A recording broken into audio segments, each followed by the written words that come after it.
get the wrong idea about me, Carly. We just met. I don't have any ideas yet. Let me see what I can stir up for you. I don't want him talking you into this mess. Family's ready to pay up. Don't hurt me. They just want the boy back. How about it? Wake up, Carly. Faye doesn't trust me, and I don't trust her. We both don't trust you. After dark, my sweet. Betrayed beyond the limits of desire. That's the tagline for the film we're going to be talking about today, which is James Foley's neo-noir picture, After Dark, My Sweet. I was in two minds about how to open this, really, because I was thinking about that wonderful line from the film that stuck in my head since I first saw it back in the 90s at some point, and where Jason Patric says to Rachel Ward and Bruce Dern, you pick yourself a guy that's a little bit off and throw him a curve, which I think is a wonderful line. And I think that's I think I've said that to the wife on many occasions. I think it's quite a usable line, that one. But yeah, so After Dark, My Sweet is the film that we're looking at today, which is an adaptation of the Jim Thompson novel from 1955. So I think we should have a round of introductions. Adi, would you like to go first? Yeah, I'm Adrian Mills, happy to be contributing to this podcast. I teach and program lead the BA game design courses at the University Centre at Grimsby, and I've been watching films, I don't know, since before I can remember, since my brother took me to the cinema to see Jaws and scarred me for life. I took my daughter to see Jaws on the V-release in 2012. She was 5 years old. And I was 5 as well. She loved it. And I bumped into a friend of mine that I've not seen for about 20 years. And she said to me, she said, only you would take a 5-year-old girl to see Jaws. She said, I thought it was quite a reasonable thing to do. Yeah. You and my brother. I went to... Sorry. Did you tell your mother, though, that you were taking your younger brother to see Winnie the Pooh? Which is what my brother did. No. I can honestly say I didn't tell my mum anything. Fair enough. Peter, would you like to introduce yourself? Yes, Peter True, writer, lecturer. That's it. Raconteur. Written raconteur, yes, yeah. Don't steal that from me. That was going to be my announcement. I think I'm going to change mine. I'm Paul Lewis, ne'er-do-well. I think that's mine. That's going to be mine. So we're looking at After Dark, My Sweet today. Would anybody like to offer a synopsis? I've got one that I've written out, but does anybody would any of you like to contribute a summary of the plot? Okay. I mean, I'll just sort of preface this. First time I've seen the film. First time I actually heard of the film, if I'm honest. So I came at this completely fresh. So this is a story of a what seems like a homeless man who is roped into a kidnapping by two people in small town America, and bad things ensue, as they normally do. But it wouldn't be a neo-noir without bad things ensue. No, absolutely, sort of thing. But as a synopsis, I think that pretty much covers it. I don't know. I like anymore. Yeah, I like it. Yeah. I mean, my synopsis. Kevin Collins is also referred to as Kid or Collie. He's played Jason Patric. Is a punchy former prize fighter whose boxing career ended when he killed an opponent in the ring in an explosion of violence. He bashed his brains out. What a wonderful thing to do. And that's about a moment that's expressed through flashbacks. But since that, he's become a drifter. He's escaped from a mental hospital and wanders into a bar in the California desert where he meets Faye Anderson, played by Rachel Ward, a widow. Faye introduces Collie, as she calls him, to Uncle Bud, played by Bruce Dern, who claims to be a former police detective. That's kind of one of the plot points we might come back to a bit later, I think.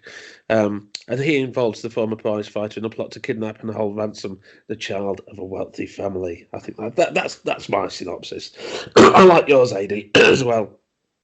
But it's a classic sort of noir plot, isn't it? I think, somebody with a troubled past that's exploited and embroiled in a plot by some ne'er-do-wells, much like myself. Yeah.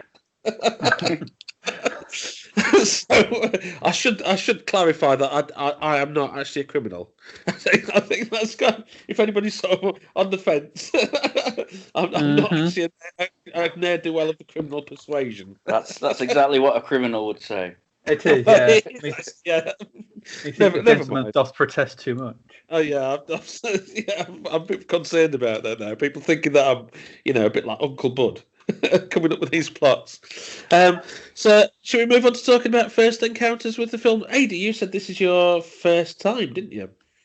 It is. Yeah, I mean, I like neo-noir films. I'll watch them. I think they have a certain mood and certain downbeat appeal, which I find quite enjoyable. But this is one which had completely slipped me by. I'm not sure why, but looking on IMDb sort of thing, just sort of having a check around about it sort of thing. It does seem to be comments from a lot of people saying this is one of the best films you'll probably never have seen, and it seems to have sort of just missed me by. So this was when you suggested it, I had no preconceived ideas. I didn't know anything about it. When I saw it was sort of Jason Patric, Bruce Dern, Rachel Ward, I was like, seriously, how have I missed this?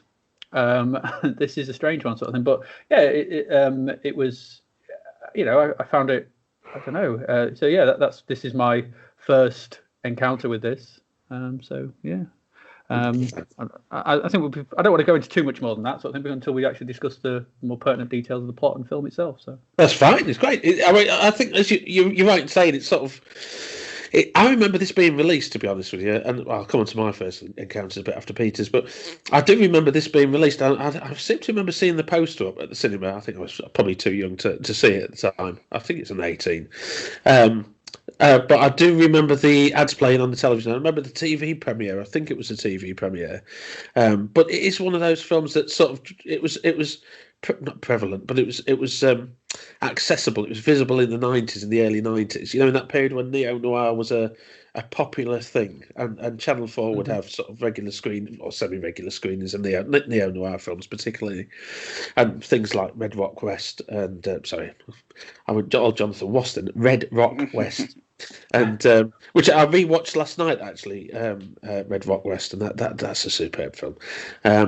And despite my aversion to Nicolas Cage, sort of balances out with Dennis Hopper and JT Walsh, doesn't it? Actually, Cage is very good in that film, to be fair. But it dropped off after Dark My Sweet sort of dropped off the radar, I think, in the late 90s, in the DVD age, because I don't think it's had a DVD release in the UK. I think it's got a DVD release in America, which is the DVD that I've got, but I don't think it's been released over here. And it's kind of one of those films that's just not been distributed really on home video formats in about 20 years, at least in the UK. And I don't remember seeing it on TV, since the 90s either. So it's quite easy to sort of, if you missed it in those first sort of 5 or 6 years after it came out, quite easy to imagine that even if you're a fan of neo-noir, you might not have encountered it, I think. But yeah, Peter, was this your first time with the film? Yes. Again, it's like the same, entering it completely fresh perspective, which another way of saying I was completely ignorant of it. So I didn't know at all what to expect, which I think is interesting. Because without going into too much detail of it, though, so when you see a film with a voiceover, I think it's that pivotal moment of whether you're going to buy into the film or not, whether the voiceover works. So for me, entering it completely sort of fresh and not necessarily knowing it was that noir sort of thing from the start was interesting. How quickly that noir element became sort of clear without expecting it. Yeah. I think what you say about the voiceover as well is quite accurate. You have to sort of buy into the character, don't you? I think that with that voiceover narration, and and Collie is such a. We'll come on to this a bit later, but Collie is such a nebulous, ambiguous character, isn't he? As are the others, of course. That you can see that potentially being a challenge to viewers. It's certainly not a Hollywood film. I mean, it's not a mainstream sort of Hollywood picture. And well, we'll come on to that when we talk about the production. But I mean, Foley, said in interviews at the time that there's no way that you could have got a film like this made with a big Hollywood studio's involvement. And luckily, everything sort of matrixed at the right time in terms of those sort of mid-tier indie, semi-indie productions that enable films like this to be made. And it's hard to imagine them being made, I think, under the current climate. I mean, regardless of the pandemic, of course, but even prior to that, I think it's hard to imagine films like this being, and many of the other neo-noir films being, with such unsympathetic, sort of challenging protagonists being made, because I don't think the infrastructure's there, perhaps, in the American film industry for it. I mean, in terms of my first encounters, excuse me, as I said earlier, I vaguely remember this being released at the cinema, and I sort of vaguely remember the UK release of it, and I didn't see it. I was too young. I'd have been underage, but I do remember watching it, and I think it must have been the television premiere. I think it was part, as I recall, it was part of a season of neo-noir films that Channel 4 put together in the early 90s. I wouldn't like to put a year on it, probably 92, 93, something like that. And they showed, as part of that season, I'm pretty sure there was One False Move, Carl Franklin's One False Move. I'm pretty sure there was The Hot Spot as well, Dennis Hopper's The Hot Spot, based on the Charles Williams book, as well, with Don Johnson and Jennifer Connelly and Virginia Madsen. What I distinctly remember about that season was the trailer for it, this neo-noir series. And in that trailer there was a couple of clips from After Dark, My Suite, that intrigued me, that sort of drew me into watching. I watched all the films in the season, but drew me in particularly to watching After Dark, My Suite. And there was that line that Patric delivers, all you got to do is pick yourself a guy that's a little bit off and throw him a curve.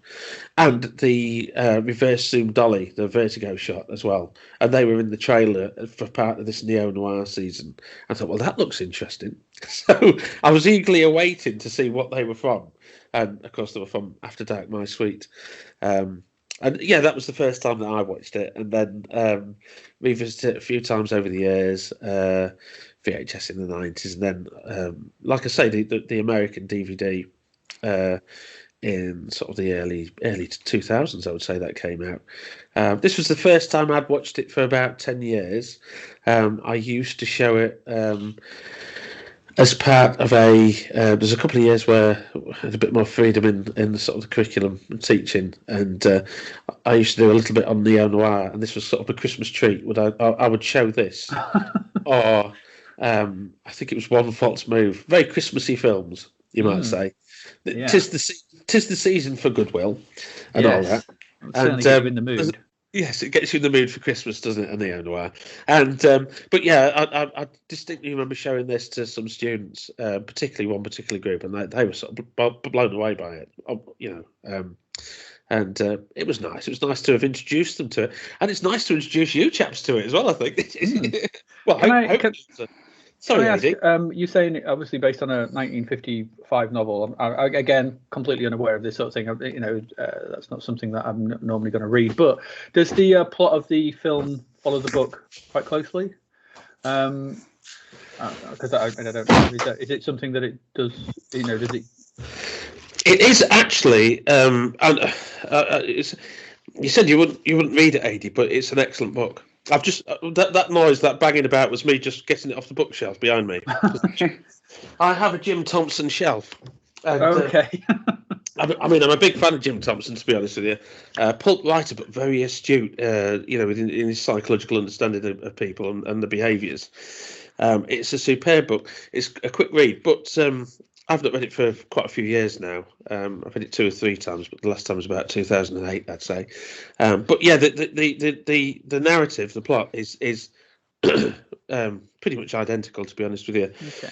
And it's narrated in the first person, and there are a few moments I think, in the narration that are taken word for word from the novel as well. And there's some of the dialogue as well. That line that I keep quoting that Patric says, about picking yourself regardless a little bit off. I'm pretty sure that's in the book too. So some of the dialogues actually, did, especially the opening voiceover, and some of the voiceovers felt very like they've come straight. We'll just take that and put that into the film from the book. Yeah, it did feel like that. So not that was a bad thing, because it's well written, so it fitted well, sort of thing. I was just asking, sort of thing, because just as a sort of initial reaction to it, not knowing anything about it, sort of thing, it seemed to me. And these two films may not seem like you're gonna put them together, sort of thing, but it was like some kind of. It felt tonally, because I think of the location and the way it was shot, sort of thing, like something like Paris, Texas. I'll come on to that. Actually, and then also, but then crossed with the more serious aspects of Raising Arizona. Yes, because obviously Raising Arizona is to do with the kidnap of a child. And so, if I remember rightly, and obviously take like the Coen brothers sort of maniacalness out of it, but it seems to be those two films sort of in wrapped around this. I was surprised it was the book was earlier, so just Well, I'll come on to the Paris, Texas thing. I think a bit later. That opening scene is very much Collie in the desert, and there's Maurice Jarre's music, very sort of evocative. And their sense of heat as well, and the widescreen photography, it is very reminiscent of Vender's Paris, Texas, and Travis wandering out of the desert. Harry Dean Stanton very memorably to Ry Cooder's score. It seems deliberately to pay homage to that, and the Coen comparison is quite interesting as well, because I mean, Raising Arizona plot-wise, but certainly I think tonally there's quite a lot in common with. More with Blood Simple, the Coen's Blood Simple. Yeah, absolutely. Yeah. Because Raising Arizona is one of the more, not farcical, but one of the more, despite its subject matter, it's more light-hearted Coen. It's outrageous. I think farce would be an appropriate word for it, to be honest with you. But the Coens kind of, I won't say they pioneered neo-noir, because of course there were things like Body Heat that had come before, but certainly I think the Coens with Blood Simple and Miller's Crossing and Barton Fink, which came in after this, but I think they helped to set a tone for many of those sort of late 80s, early 90s neo-noirs, and paved the way, possibly to make financing these kind of pictures easier for a filmmaker like Foley, perhaps, and make them an easier sell by proving there's a market for film noir pastiche, or film noir homage, or neo-noir as we call it, or film soleil as some people have called it. These are, by film soleil, I'm referring to these neo-noir pictures that take place in sunlight. A bit like Paris, Texas is sort of a film soleil. It's very noirish in its themes, but it takes place under the California sun, doesn't it? And that's just After Dark, My Sweet, and there are a handful of other examples of that round about this period too. The one that springs to mind is another one is Neodark. Neodark, which of course is but it's very noir, isn't it, in the style? It's incredibly noir. You could take the vampires out of that and it'd still be. Exactly, because it's that relationship between the main lead and the female vampire sort of thing, and how that develops. It's very noirish, and that sort of traveling through that again. This heated landscape.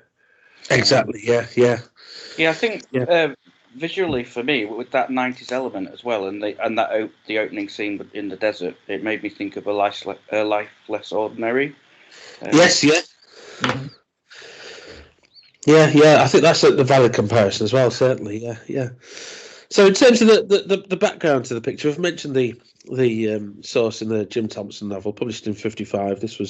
The film was made 35 years after that. Sorry, my maths is terrible. But did anybody else want to say anything about the background or the context? Well, not really, because I don't know enough about it. That's what I mean. It's coming to this completely fresh sort of thing. I don't have, I could sort of repeat what I've read around it, sort of thing. But I think you've sort of covered most of it there. I think we mentioned the neo-noir as well. We got slightly ahead of ourselves, and certainly that's a strong context for it. This sort of burgeoning interest in noir. In filmmaking, which it sort of accompanied an academic interest in classic film noir in the 80s as well. Books being published about classic films noir, filmmakers sort of being interested in making noir stories, but not in the classic noir ways necessarily. But film noir was always quite a malleable category anyway. Yes, it's got a feel to it. I don't know if you agree. Sort of the early Tarantino films in terms of a movement of kinds of films with a kind of style and people sort of being sort of turned on to those kind of films of what these films in the background. You know, with Tarantino, obviously it's crime and that sort of thing. But very sort of cine-literate, an awareness of the history of film, I think. And that's evident in a lot of neo-noir. Like you say, Tarantino kind of is the poster boy for it, I think, in many ways, with Reservoir Dogs and Pulp Fiction particularly, but and Jackie Brown, of course. But it had been going on before, hadn't it, with obviously After Dark My Sweet, but the Coens, of course, very cine-literate filmmakers. I mean, it feels like a film that Tarantino would name check in a very fast-paced way in an interview. Yes, This is like something where you're not quite aware of, sort of thing, and it's like, After Dark My Sweet, which was like the way he does when he's just gabbling away, sort of thing, and just throwing stuff out, especially in his early 90s style interviews that he did. Yeah, you did make him sound like a bit like a manic leprechaun there, Adi. I think that was it was quite a impersonation, but After Dark My Sweet, that's garbled, But I mean, it might surprise you to know, if you didn't know, that this was one of 3 different Jim Thompson adaptations that came out in 1990. There was Stephen Frears' The Grifters, which I would imagine you've probably seen, with Annette Bening and John Cusack. That was an adaptation of a Jim Thompson book, and Maggie Greenwald's The Kill-Off, which, to my great shame, I've never seen. It's an adaptation of one of Thompson's later novels. It's supposed to be very, very good, but it's just one of those films that sort of eluded me. So there were 3 Jim Thompson adaptations in 1990, and those kind of adaptations of Jim Thompson novels veer from very Hollywood films. Of course, in the 70s you had Peckinpah's adaptation of The Getaway with Steve McQueen and Ali McGraw in 73, which sort of drops the last chapter of the book, which is in many ways, the most interesting part of the book, but it's a compromised adaptation of it. And there was a fairly dreadful 1976 adaptation of The Killer Inside Me by Burt Kennedy with Stacy Keach. And they were sort of very Hollywood approaches to Thompson's work. But then on the other hand, you've got these really weird, sort of not weird, but quirky, very personal, very almost experimental films based on Thompson's work. So there's Alain Corneau, the French filmmaker, made an adaptation of a Thompson novel called A Hell of a Woman in 1979 called Semi Noir, which is an incredible film. If you've not seen that, if you get the chance to watch it. It's one of those films that will go on. If I had to draw up a top 10 list, it would be somewhere near the top. And also Bertrand Tavernier, another French filmmaker, made Coup de Torchon, which was an adaptation of Thompson's book Population 1280 in 1981. So you've got this kind of, and I think that speaks a lot of Thompson's skill as a writer, that he's good at plotting in a way that Hollywood likes, but also he asks these existential questions that sort of filmmakers like Alain Corneau and Bertrand Tavernier that obviously seem to appeal to them. So he's kind of one of these pulp writers that there's a depth to his work, but also some solid plotting to it that appeals to filmmakers that want to make a very sort of commercially viable picture, but also appeals to those that want to make something a bit more sort of philosophical. I think Foley's adaptation of After Dark My Sweet sits somewhere in the middle. It's got these moments that are sort of quite existential, that sort of allude to quite sort of a philosophical worldview, but on the other hand, it's got a good sense of plotting to it, I think, as well. That's not quite a Hollywood film, but it's got that sense of handling on the material, which probably reflects Foley's sort of background and aspirations, which we'll come on to a bit later when we talk about personnel. But I mean, the thing about Thompson's work is that his novels feature distinctly amoral protagonists as narrators, and I think Colley fits the bill. I don't know how you feel about Colley as a narrator, as a protagonist. Is he a nice fella? Do we want to do that now, or do we want to sort of do that when we analyse it afterwards? I mean, do we want to get into the film now? No, I've got a few more things that I'll sort of say, and then we'll come on to that. Then that's probably a good point, AD. I mean, the recurring theme in Thompson's work is alcoholism. He says, taking a drink in the middle of the day. But it's the only way you get through this lockdown, isn't it? But alcoholism is a recurring theme, and there's some excellent drinking, I think, in this film to establish character. Faye consumes gallons of red wine. There's the old reliable bottle of J&B. Yeah. Stressing and share that. It's getting a bit stressful. Let's pour ourselves a couple of fingers of J&B. Collie tries to seduce Faye by bringing a huge bottle of red wine to her, but he trips and it smashes and stains his clothes. Feels very symbolic, that, doesn't it? Murder and so on and so forth. And Faye says, take the bottle to Collie. She says, take the bottle. When you're lonely, the bottle can look mighty good company. And that's very Jim Thompson. Again, like I say, I've not read the novel in about 10 years, but I'm pretty sure that's the kind of line that I imagine is in the book. I mean, the thing about Thompson, like I say, is pulp writer, but an astute, intuitive observer of human psychology. Lots of black humour as well, which I think you get from Foley's adaptation. And James Foley, in a contemporary interview, when After Dark My Suite was being released, said Thompson's books are very sophisticated, and this is a quote from him. Thompson's books are very sophisticated in their psychoanalytic underpinnings. They may have been too complex for the 50s. His books are very sexual and violent, and he's honest about those feelings. He sees that human beings are vicious, offensive, and defensive animals out for emotional blood. And that's Foley who directed the film, and I think he captures that aspect of Thompson very well in this film adaptation. As I said, there were 3 Thompson adaptations in 1990, but 1990 was also the peak of that neo-noir cycle. The video release of After Dark My Suite coincided pretty much with that of Dennis Hopper's The Hot Spot, based on the novel by Charles Williams, and also another high-profile neo-noir, which was Jack Nicholson's sequel to the Chinatown, The Two Jakes. And I think, like many neo-noirs, the film's After Dark My Suite is clearly not afraid of presenting unsympathetic characters, and that's something that marks it as very different from sort of Hollywood mainstream fare, I think. I mean, of course, some people said neo-noir as a I hesitate to call it a movement, but certainly as a subgenre, subtype, has been cited as fusing the art cinema traditions with mainstream cinema. And in particular, this film, After Dark My Suite, has been cited as an example of film soleil, neo-noir set in sun-drenched settings. And this includes, of course, Paris, Texas, Red Rock West, Hot Spot as well, Dennis Hopper's The Hot Spot, and also Carl Colpert's Delusion, which is a film that I've got a lot of time for. And again, is a very underseen little picture. In terms of the background production, I think making a film like this was possible by the existence of mid-tier indie and semi-indie production houses at the time, which don't really exist anymore. And the film was financed by Avenue Pictures. That was the company owned by Kerry Brocco, who had financed Gus Van Sant's Drugstore Cowboy a year earlier. And that keeps cropping up on the telly. Over Christmas, I keep sort of turning the telly on. There's Drugstore Cowboy on. I stop and I think, actually, this is a much better film than I recall.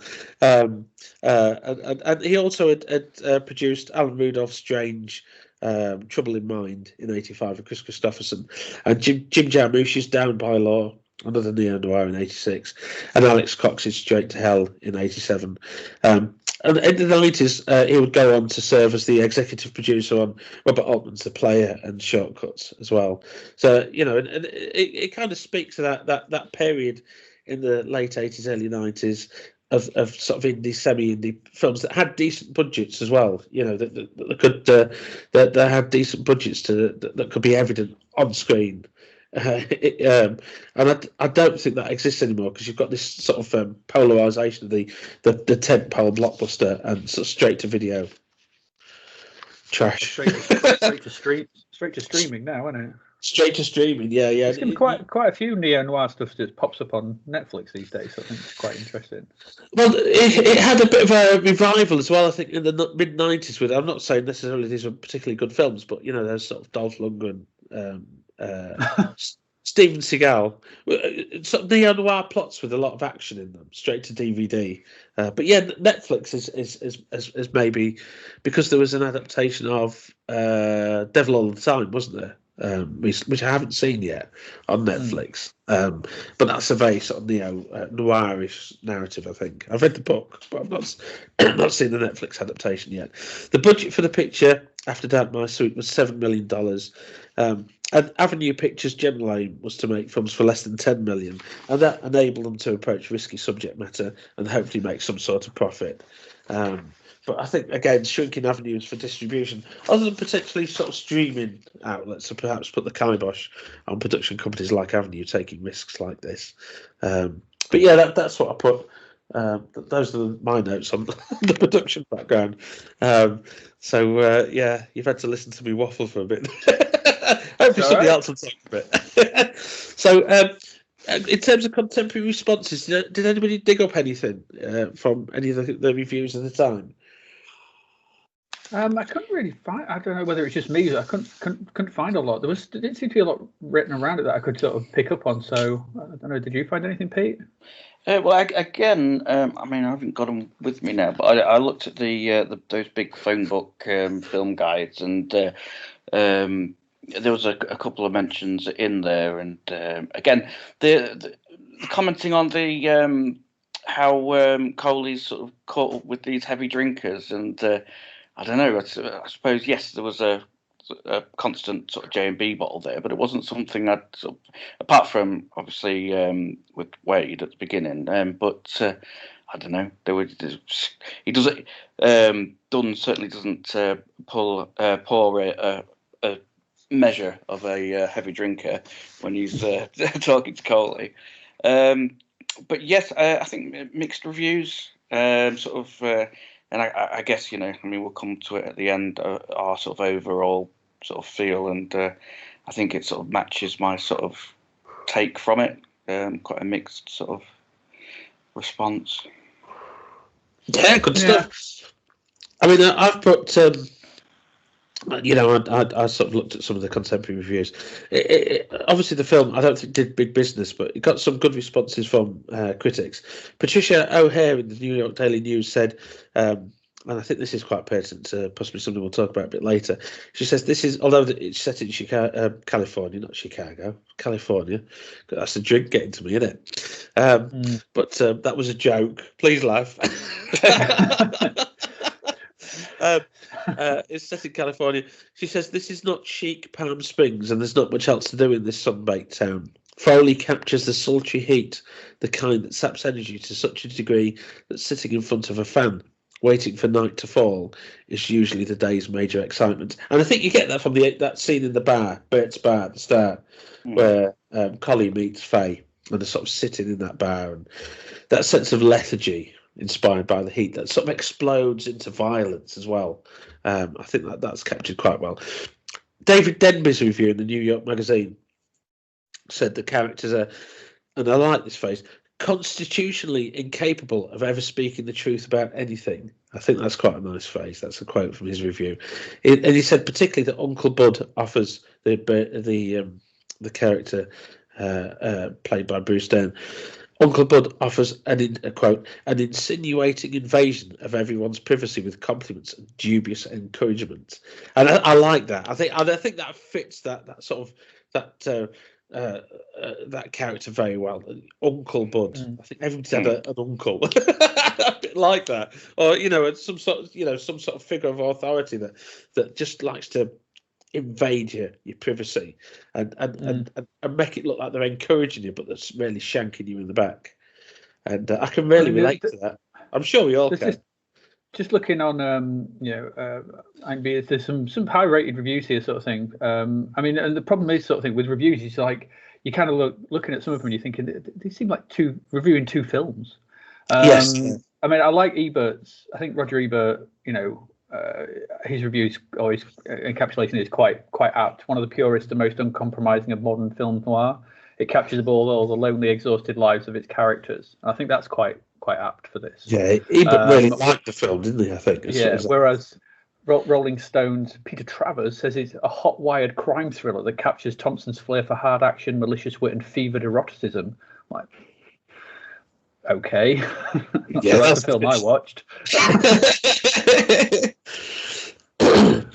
So, in terms of personnel, we've got obviously Foley as the director. I don't know. Do either of you have any sort of experience with Foley's other work, or?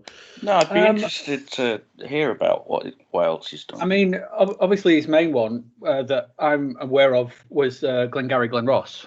Oh, yes, which came after. Yeah, it did come after, sort of thing, which is fantastic. Is one of my favourite films of that period, and one just that script. I mean, Mamet's script is so super sharp. It's incredible. Foley's visualization of it is so incredible. Yeah, it's amazing, sort of thing, and it's such a great character piece. So that was my main. I didn't know he did at close range. I remember that. That was quite interesting. Film. Yeah, that is good. That is good, sort of thing. But I just seem to. I mean, I was a bit disappointed because I'm obviously not followed him, sort of thing. But I was a bit disappointed to see he's done the last two 50 Shades films. Freedom, which is, it was like, oh. But he seemed to have sort of moved into TV a lot, and he did a lot of Madonna videos. Yeah. I mean, I think Foley, like quite a few of those noir directors. I mean, Carl Franklin, John Dowell, John Singleton as well. Before he passed away, didn't he, a couple of years ago? But a lot of them sort of ended up doing a lot of TV. Foley, particularly. I mean, it's good TV. It's good. I was going to say it's beyond the US reboot of House of Cards, wasn't he? Which it's pretty damn good, to be fair. I think. He did episodes of Hannibal. He's done some Twin Peaks. Yeah. I mean, that doesn't surprise me. Twin Peaks fits. Twin Peaks, that fits. Yeah. It does. It fits very nicely, I think. I mean, he did do one. It was one of the later episodes, so the second season. Episode 217 he did, which is yeah. Let's not say anything more about later episodes of Twin Peaks, and that's it. But his career began with Reckless in '84, and as you said, AD, he made critically regarded, but it was commercially unsuccessful At Close Range, which I think fits into the neo-noir category. I really like At Close Range, I think. I think it's an excellent film. And he sort of bounced into different territory with... it made some music videos for Madonna, and also directed Who's That Girl in '87, which is... I remember that coming out as well. But yeah, that's a yeah. I don't even know what to say about that, to be honest. Let's just move swiftly on. Let's move swiftly on. But the Madonna sort of connection comes back a bit later. I'll sort of explain that in a few minutes. But he made Glengarry Glen Ross, as you say, which I think is an excellent adaptation of the play. The Chamber, which is a John Grisham adaptation, wasn't it, I believe? Fear's an interesting film with Mark Wahlberg and Reese Witherspoon, made in '96. Bit straw dogsy. I like to sort of think of Fear as. I've not seen it for a long time. It's an interesting film, not a great one, but certainly there's elements of neo-noir in that. I think was it William Peterson's in that as well, isn't he, as the father? Yeah. That used to crop up on TV quite a lot. And The Corruptor, with Wahlberg and Chow Yun-fat. That was sort of part of Chow Yun-fat's journey, taking that heroic bloodshed sort of style, if you like, persona into Hollywood films in '99. Oh yeah, I remember that one. Yeah. It's not a bad film, actually. I mean, it's not a great picture, but I think it's a reasonably good film.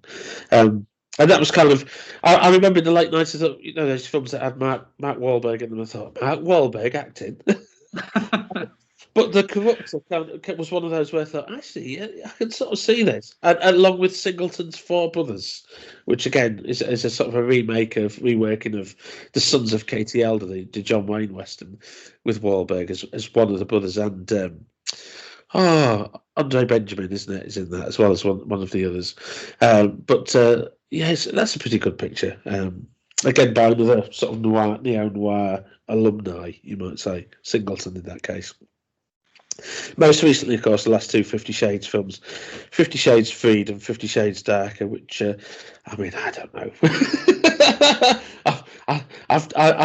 I'm lost for words. Yeah. How those dreadful novels made it to the screen and sustained an audience, I've got no clue. But I assume it paid well.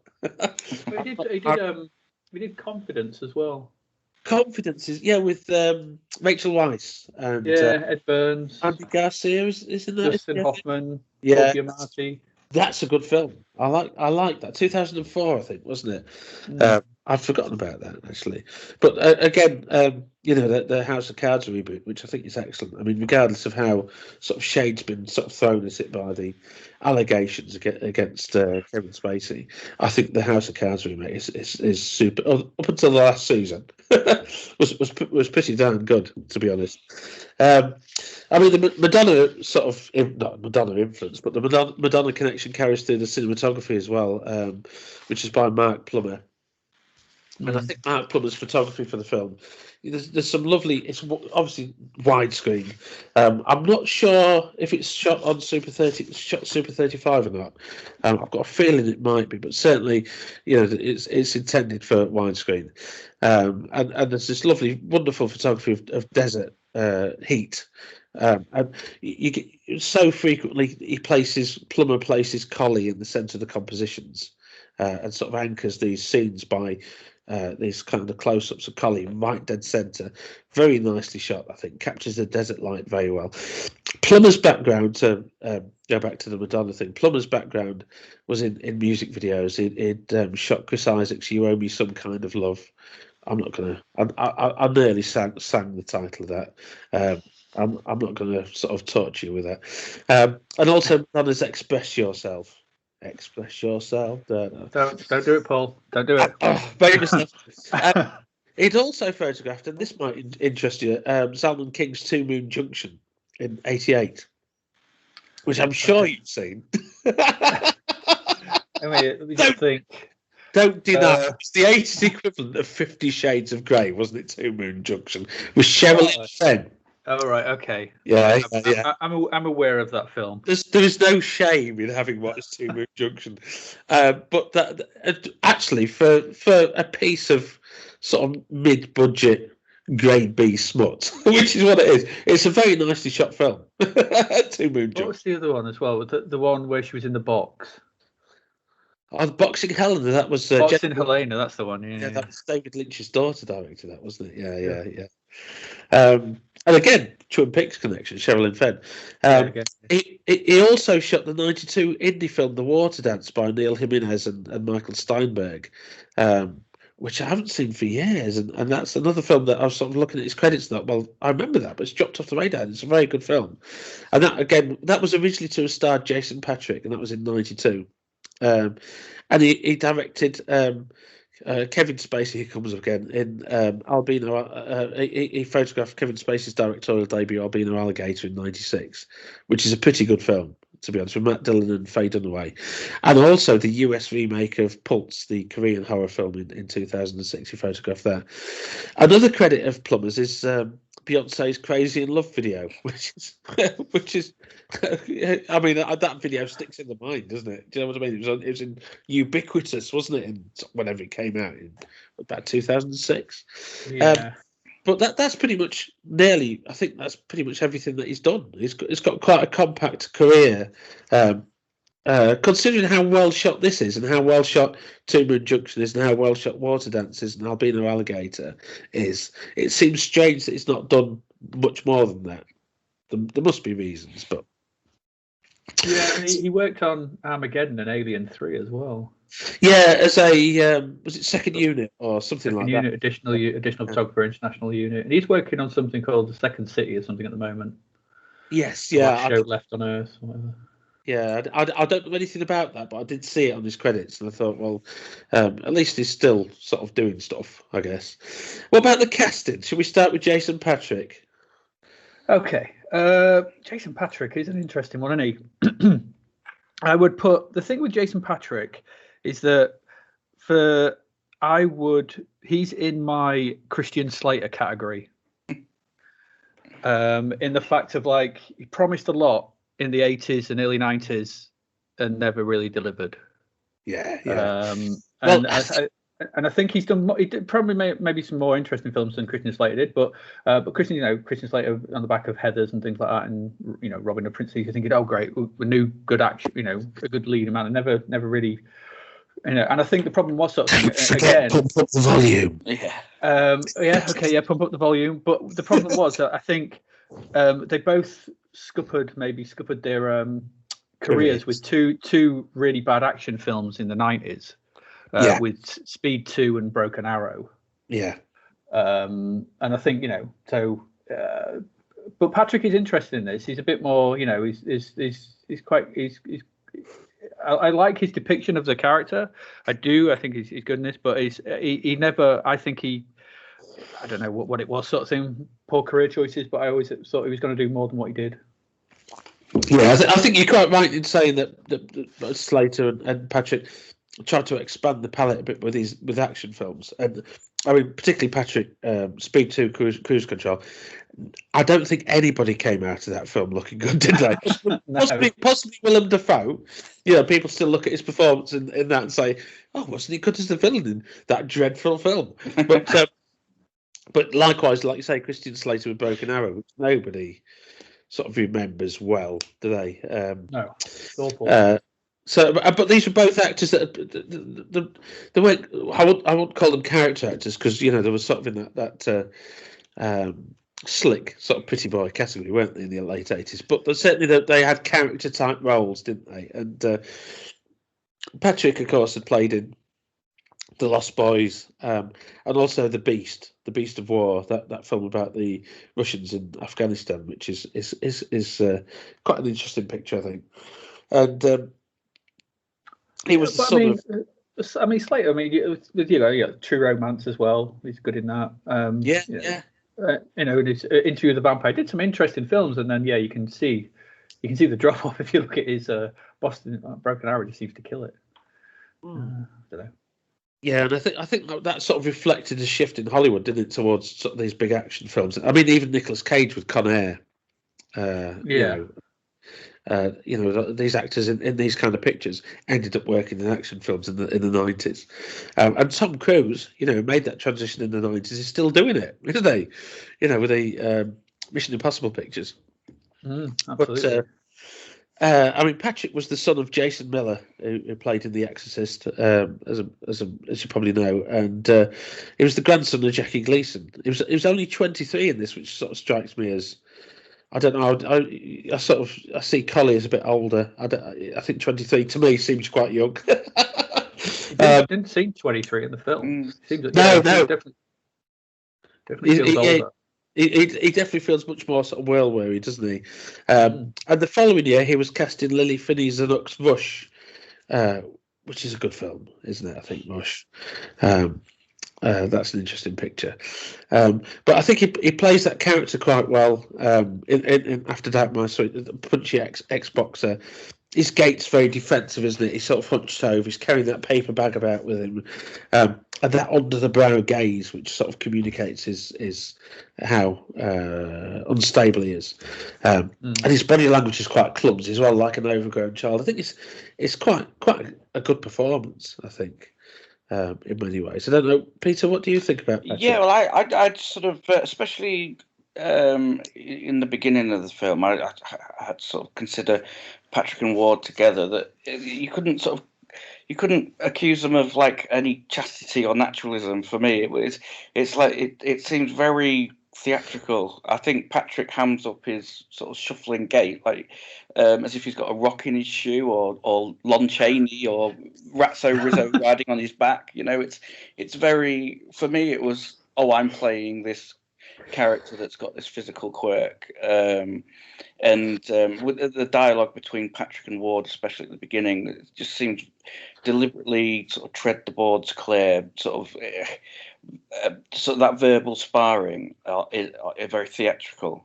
It reminded me, and I'm going to kill myself there making this reference because the director's name is going to trip me up. It reminded me to quite a reduced sort of level of Burawar edit this, Paul. Please edit it. I'm not going to. Barradois Closetland, with Ward taking over the sort of the manipulative sort of Alan Rickman.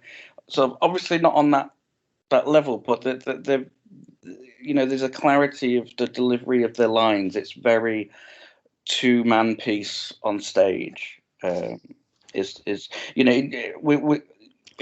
got that huge comparison. As soon as Bruce Dern comes along, his performance is more like a warm, soft flannel to the face compared to these very stiff sort of performances of the. Bruce Dern is he comes across with this comfortable informality, and I mean you can't not love Bruce Dern. I mean he saved the forest after all, didn't he? So it's fantastic. Yeah, I mean Dern played his role as Uncle Bud. This was a year after Hal Ashby, who was obviously a friend of Dern's, had passed.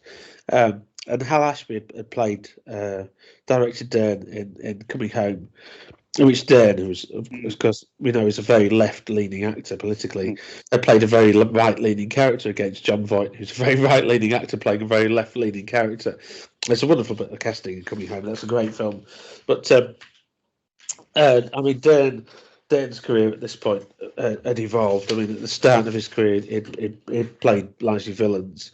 He was known to me in my childhood as that actor that shot John Wayne in The Cowboys, as he probably was for many people. But also Hang 'Em High. He's really unpleasant in Hang 'Em High. But there's always something to like about Dern. Even when he's playing a really unpleasant character. He plays it so well that you can't help but not necessarily root for him, but certainly feel some sense of empathy for him. His characters have complexity, I think. Even if you look at them on the page, they're sort of two-dimensional villains in some instances, in some of those early westerns particularly. There's a depth that's added to them by Dern's performances, I think. You've got Silent Running, of course, Coming Home, like I said. I mean, more recently, Nebraska, which I thought was a great film, and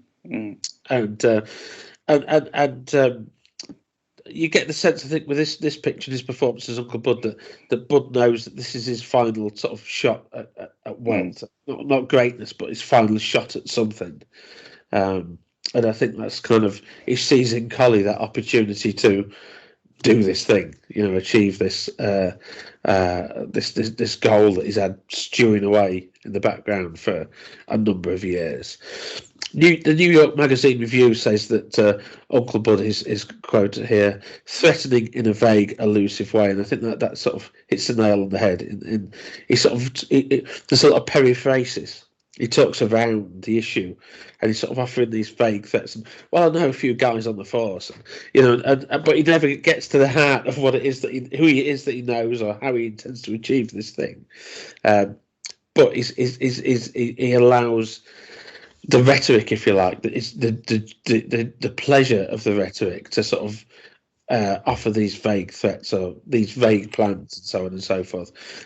Adi, did you have anything you wanted to say about Bruce Dern's performance? I think he's very good, as he is in most things. I can't believe you haven't mentioned The Burbs, if I'm perfectly honest. Oh, well, The Burbs, yeah, of course, yeah. Which, if you say Bruce Dern to me, it goes Burbs, Silent Running. That's The Burbs is.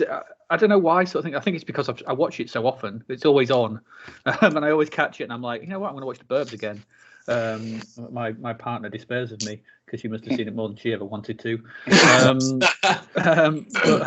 So yeah, I mean, he's very good in this sort of thing, and he's playing that typical noir role, the one who wants to sort of be in control.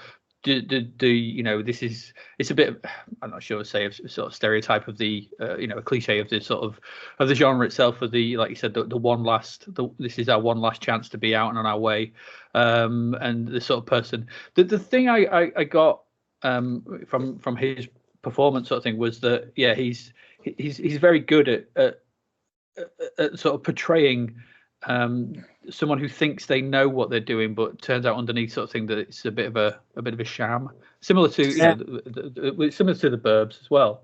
in the fact that he plays that sort of militaristic sort of neighbour sort of thing. He really doesn't know what the hell they're doing. I mean, this is a more subtle version of that, obviously, but it's the similar. I think he's quite good in that sort of. He's good at drawing your sympathy for a character that's not particularly sympathetic. Yes, yeah. I mean, I think what you say about these characters that sort of have these plans, but don't necessarily know how to sort of achieve them. When Cully goes ahead with the kidnapping and kidnaps the boy, and he gets back with the boy, and they have that conversation, and again they're pouring out the J and B, aren't they? Because this is a point of stress, and that's when Cully delivers that line that I keep quoting, But you get the sense that for Dern and for Uncle Bud and Faye, it's a shock. Like they didn't know that he was going to do this, and that sort of struck me on this viewing is this sense that did they actually know that Cully was actually going to follow through with this plan that Uncle Bud had sort of hinted at. Well, that's what they say at the start, isn't it? That's what she says. She says, "Just move on, go away. This is a plan that will just fizzle out." And exactly. Nothing will come of it, sort of thing. If you just leave and move on, and so it's it needs that. He's Patric's character is obviously the catalyst for it to happen. It's quite interesting because it's unnecessary, isn't it? It's just a plan, like say, it might have just gone away and it might never have happened, and it's this big plan with all these sort of wide-reaching sort of implications of what happens to the characters, and it just wasn't. They don't particularly need the money, or there's no sort of great emphasis on why they're doing it. No. Other than Uncle Bud, I think sees it as his last shot at something, whatever that is. And there's a line in the film somewhere, isn't there? That I think Collie says something along those lines, and I've got my formal notes. I've got my notebook. I'm just sort of flicking through it, but it says something about it's like you don't know what it is that you're supposed to do, but and Faye says, it's got to be different. Something's got to change, and maybe that feels like the sense of stasis that they feel like they've got to do something to change this very static life that they've got, and sort of kidnapping that child is the only way to do it, to break the rut that they're in, if you like. I got the impression. I mean, obviously, with what happens at the end of the film, sort of thing, that they need, but there doesn't seem to be any sense of urgency to it, sort of thing, and that subplot with the bar owner, that obviously, with what then happens in the end at the airport, just seems to kind of come a bit out of left field. I don't know whether something's missed whether something's been sort of taken out of the novel. I don't know if it's like that in the book itself, but it felt that. I mean, we'll get back onto this when we talk about it, sort of thing, a bit in the discussion analysis. But yeah, his character just, I don't know. There seemed to be something missing too. But then again, that's probably the part of the reason of the film, isn't it? Neo-noir, you're not supposed to know everything. Things just kind of happen sometimes. Yeah. Well, and you can see why Thompson's work sort of appealed to existential filmmakers like Alan Cook. Because it's people are judged by their actions, not by their intentions. And Peckinpah as well was quite a sort of strong existential component to his films too. What about Rachel Ward? Rachel Ward. I obviously aware of her 80s work. Yeah. From Sharky's Machine. Yes. Primarily Thornbirds. There's a story about Sharky's Machine that apparently that Burt Reynolds saw her in a photograph in Time magazine and called up out of the blue to offer her the part. I don't know how true that is, whether that's kind of one of those apocryphal Hollywood stories, but he just saw this photograph, and because Sharky's Machine was produced by Reynolds, wasn't it? Did he direct it, or did he get somebody else direct it? I couldn't tell you. It's one of those. But it's Dark Reynolds, isn't it? Yeah. I mean that period, Dark Reynolds, yeah. But he just called up out of the blue to offer the part, and apparently, that's the story. It's quite an unpleasant film, Sharky's Machine. It is, yeah. It's not pleasant. It's like it's in that sort of early 80s when 70s action heroes try to do something dark, like Clint Eastwood. Was it Tightrope? Tightrope, yeah. It's in that sort of like bit sleazy, bit unpleasant. Yeah. Death Wish 2. Oh, yeah. They're not pleasant, those films. You And need, then obviously, you need a shower. You need to disinfect your hands. yeah, you need Not something. because you've been in touch with the coronavirus, but because you've watched Sharky's Machine on Channel 5 on a Thursday night at 10 o'clock. And then, and obviously, I forgot she was in Dead Men Don't Wear Plaid, which is brilliant.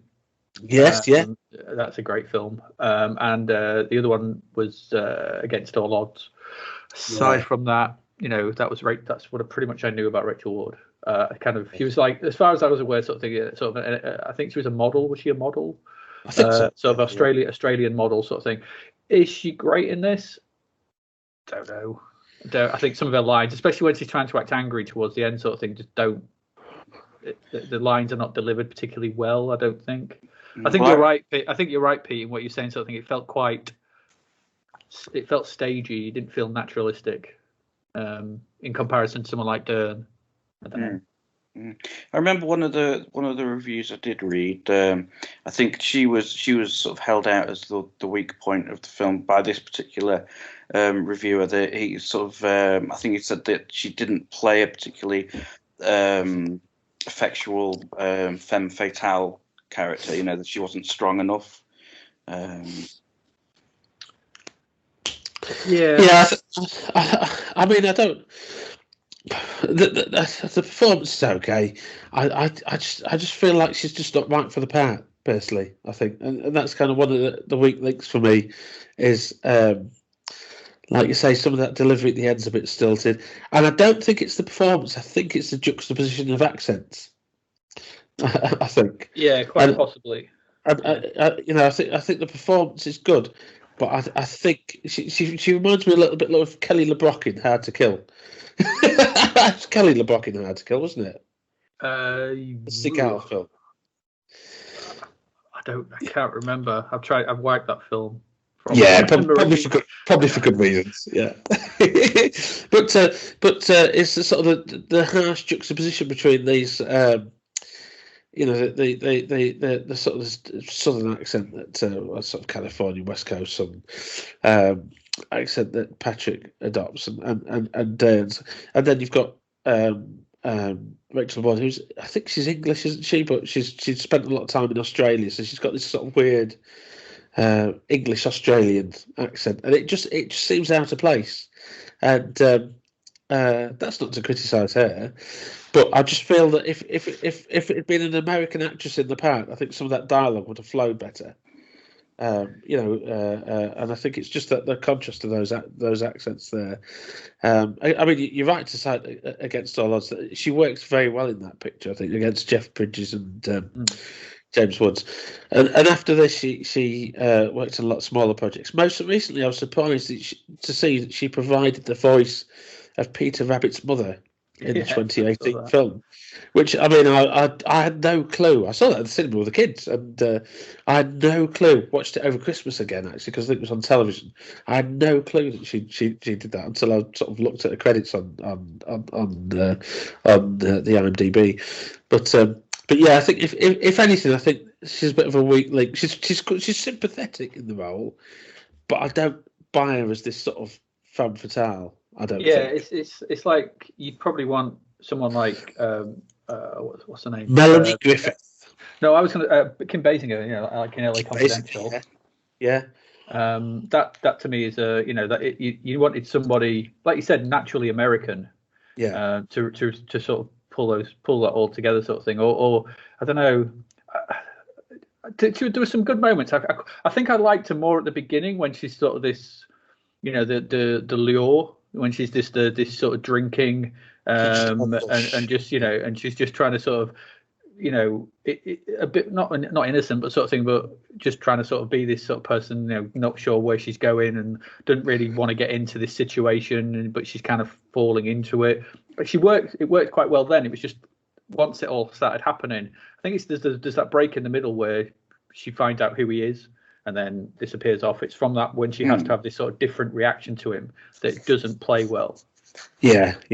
Because I mean, the thing about Collie is that he's quite clearly not a well-balanced individual, I think, as the film starts, and she must know this. Certainly Uncle Bud knows this, and you get this from Bruce Dern's performance. He's very wary of Collie, because I think he senses that it can explode into violence at any point, and that's established in the opening sequence in Bert's bar, isn't it? Where Collie's looking at he's trying to make conversation with Bert. I don't know if it's Bert, actually. The bartender, I should say. It's not necessarily the owner of the bar, is it? He said, "Oh, these must have cost." There's Bert's bar, those monogram, but the beer mats. Yeah. And it's trying to make this guy. I'm waiting for my friend Jack Billingsley, which is the story that Collie sort of tells everybody, isn't it? He tells it at the airport at the end, and the guy's not having it. He just wants to get his shift over with. I think he said, drink your beer and piss off. I think that. Sorry. And then Collie explodes into violence, doesn't he? So we know from the start, and Faye witnesses this, doesn't she? That was kind of where I was going with that. Sorry, Peter, you were going to say something. No, sorry.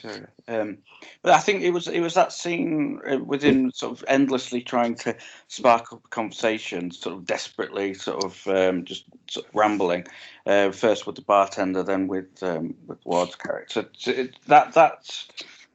So that fixed the voiceover for me. That made it okay, because the voiceover seemed an extension of that personality trait, that he was, if he's not speaking it out loud, then he's speaking internally.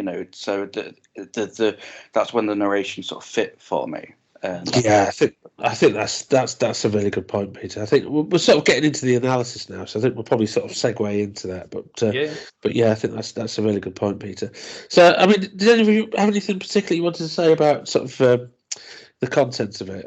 Well, I think I liked it. I didn't dislike it. I mean, I found it, intriguing to go through it, sort of thing. My only biggest thing was, and I think I don't know whether this was a problem with me or just my expectation of it, sort of thing, but was that I was expecting this. I was expecting some kind of, well, not so much of a twist, but some more explanation on Patric's character.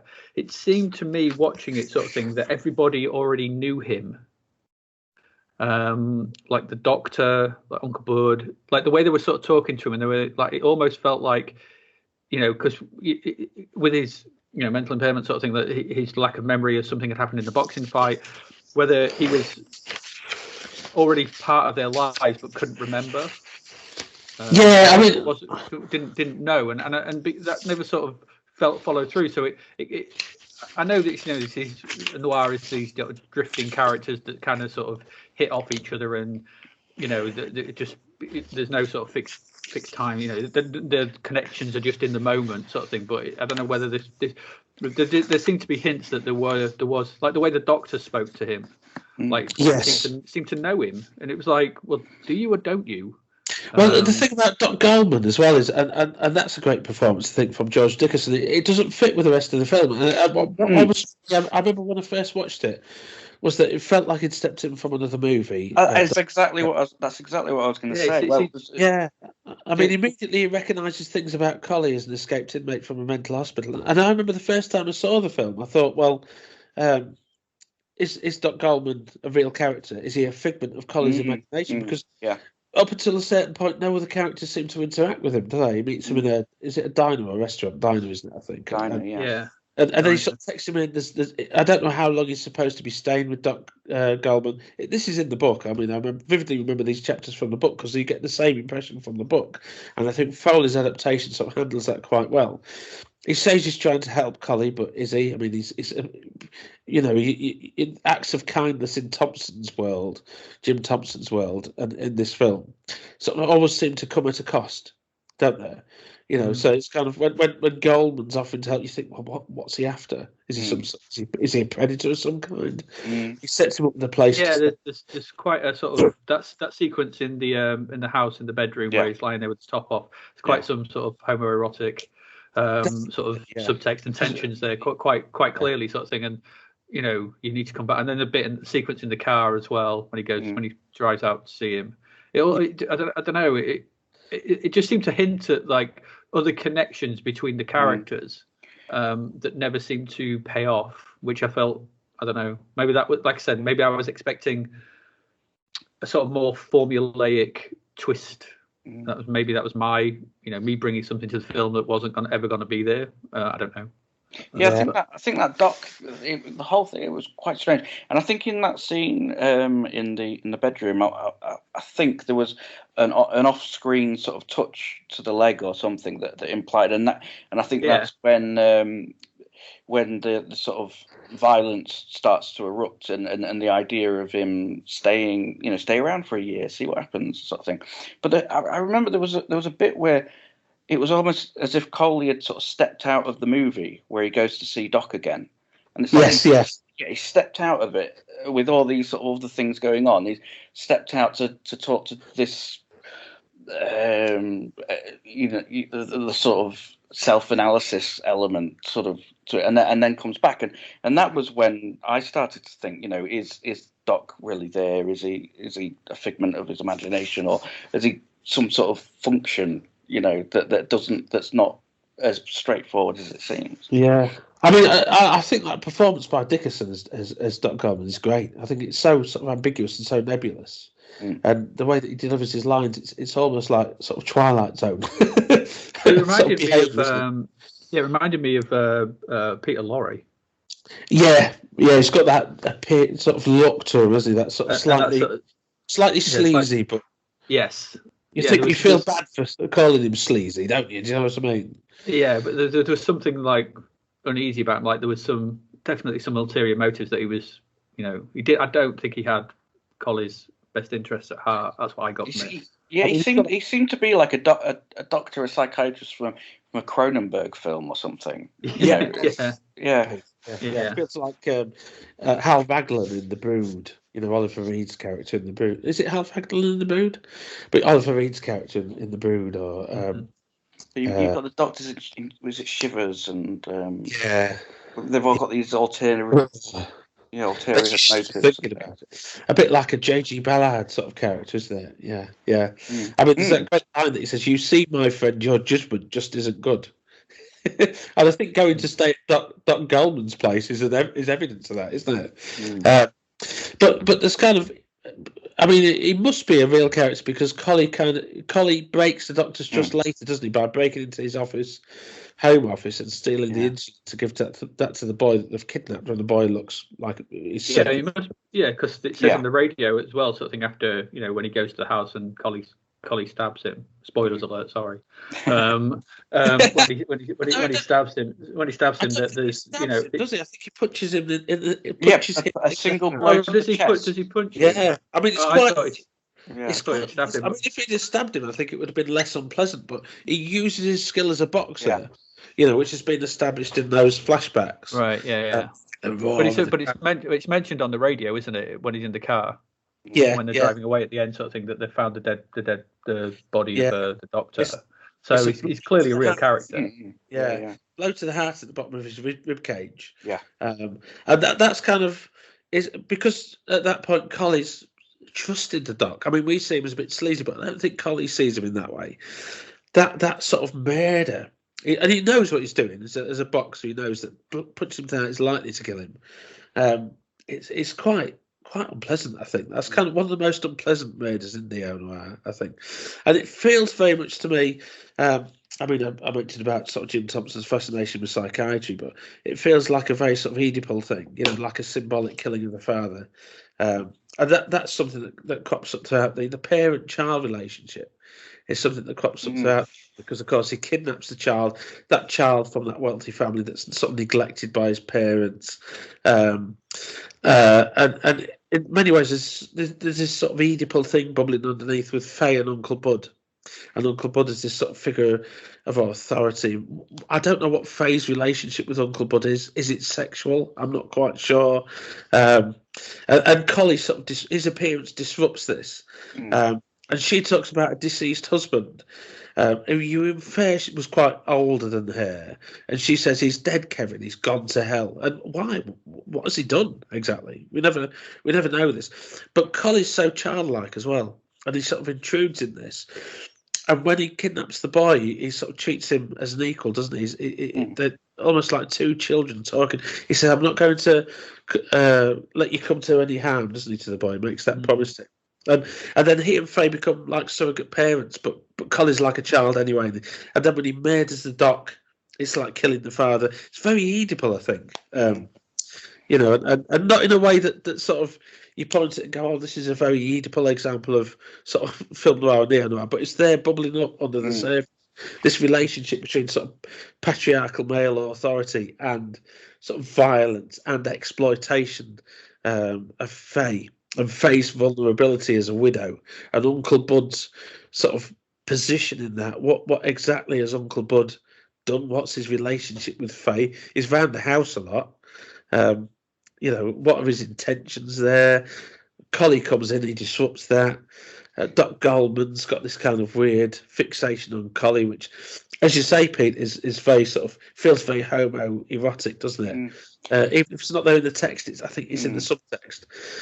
So there's quite a lot there, I think. Well, again, I think with the Doc, I think there's a character that appears in a few films that, you know, he's trying to bring him back, isn't he, to the hospital sort of thing to fix him. And of course, what happens at the end with Collie, we realise he's got no interest in going back to the hospital anyway, because you know it's all an act.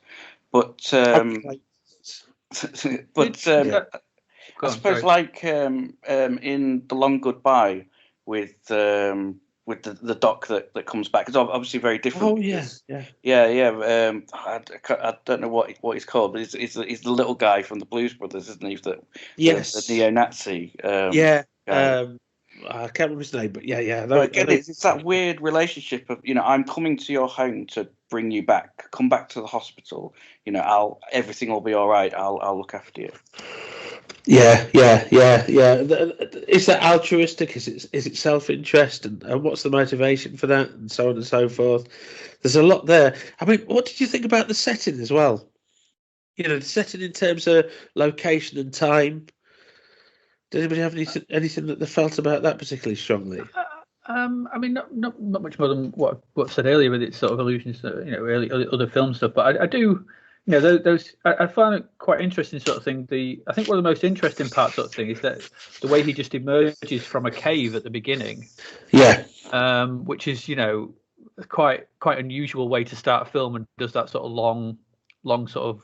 And you know, whether the symbolism of like emerging from a cave at the start of a film, it's almost like that's what led me to believe sort of thing that his past was something extra sort of thing. Like he'd emerged out this cave at the start and gone into this story, but what was before the cave? What was before, you know, his life before this? Sort of thing? We get these sort of shots of the boxing, and that's all we get. So there's this huge gap between, you know, what happened in that boxing match and what happened there, sort of thing, and the sort of the openness of the environment just seemed to sort of, it kind of invites sort of thing like there's big gaps here, there's big empty spaces, which I thought was quite interesting sort of thing. But I don't know, I think I'm just maybe that type of view that I want some of that filled in. And somewhere along the line, I don't know. Yeah, there's so much of that sort of what you call backstory hinted at, isn't there? You know, the mental hospital and so on and so forth.